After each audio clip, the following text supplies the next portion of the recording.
बेटी का बाप चाहे कितना भी गरीब है, लेकिन बेटी के लिए वो सारी दुनिया होता है।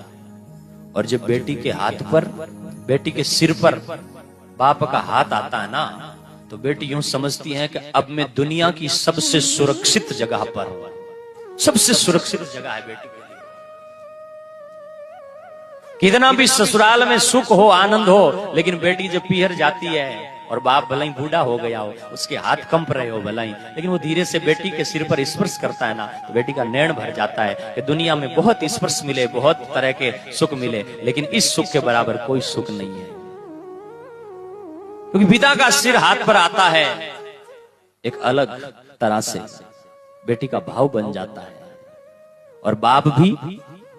जब बेटी का विवाह करता है तो भले ही जमीन बेचनी पड़े, लेकिन बेटी का विवाह ठीक होना चाहिए, बेटी के हाथ पीले होने चाहिए, अच्छे होने चाहिए, तो बेटी के लिए सब कुछ लुटा देता है। बाप का और बेटी का रिश्ता जनक